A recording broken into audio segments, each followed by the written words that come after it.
everybody, what's up? Last time I taught you sword techniques, and I actually left a technique out. I'm just gonna take my sword out. Last time I showed you the spin attack. By pressing and holding B and then releasing, you can have Link spin his sword around. But if you're in a middle of a battle with a lot of enemies, you're not gonna have a lot of time to charge up the spin attack. So if you need to do a spin attack really quickly, all you have to do is make Link spin around in a circle and then press B at the end of the circle. It takes a little practice, but this is basically what it looks like. See, you just did it. It takes a couple tries to get used to, but that's basically the quick spin. It's just as effective, but you don't have to charge up. It's a little harder to do, though, so I would practice it, like, in the open right now before before you actually go into the dungeons and everything. Alright, last time we collected about 12 rupees from the sword maze, so here's a good way to collect the rest of the rupees. First, you're going to walk through patches of grass like this. You'll only find like green rupees and stuff, but they're still money nonetheless. Alright, here's where you learn how to grab stuff. If you're standing next to an object like a rock, or later when you get the Goron's bracelet, you'll be able to uproot plants. You can press A next to a rock, and then press A again to throw it. And sometimes rupees will come out, just like that. And you can throw all these rocks and maybe get a few rupees.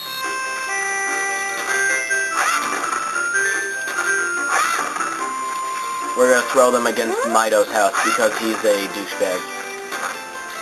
Take that. Sometimes hearts will come out of rocks also, so if you're low on HP, throw a couple rocks and you might find some health.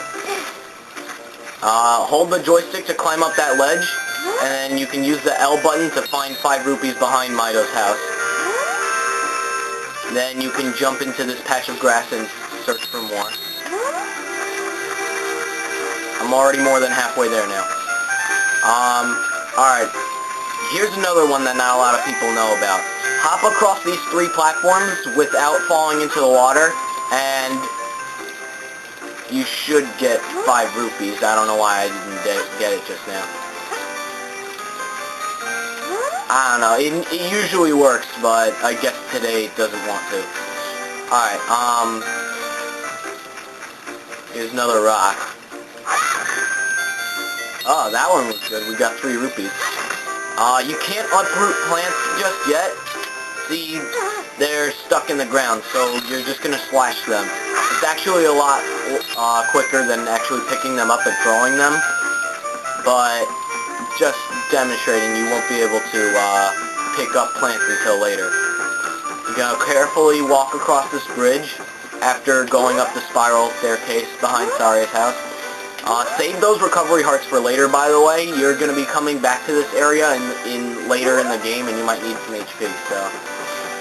And go across this bridge, and there's another 5 rupees. Now we're only missing 5. Let's go back over to the fence maze over here.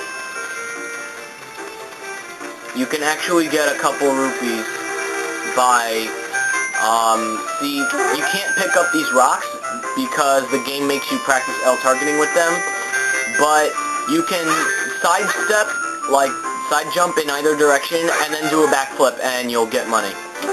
And you can do that for both rocks.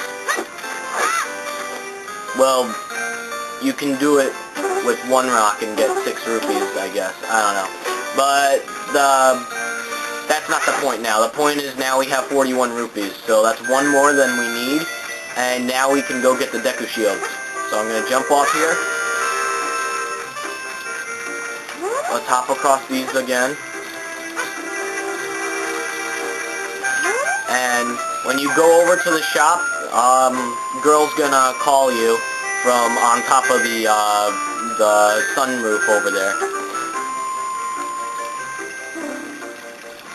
See, instead of using Z, you're going to use L. See how Navi flew up to that girl and she's all blue now? That means you can lock on to the person and speak to them from far away. You don't actually have to do this. Like, after she says, look over here and all that, you can actually just ignore her and walk inside. See, she basically just says what I'm just told you.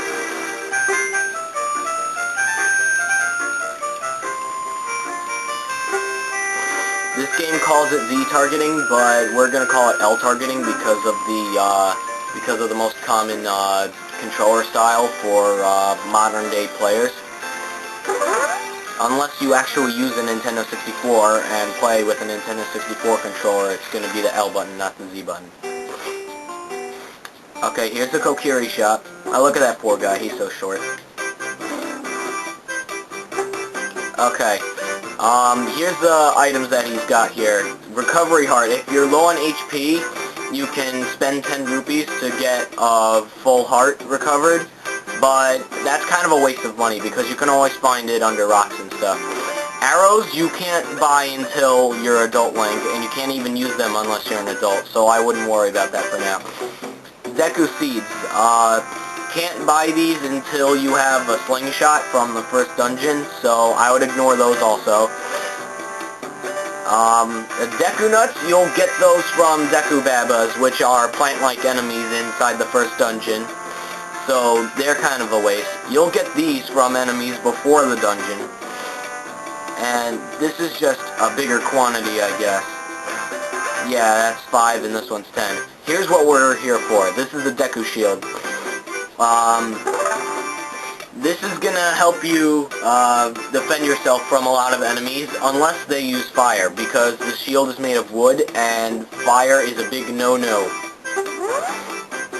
But we'll be able to get a Hylian shield, which is made of metal, before the second dungeon, so...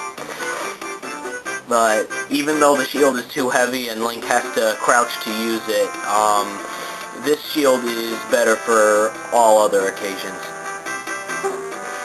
Just like the sword, you're going to have to equip this one again. And all my money disappears. I'm not going to buy anything else. Now, you're going to equip the shield the same exact way that you equipped the sword. You go over to it, press A. Now he's got the shield.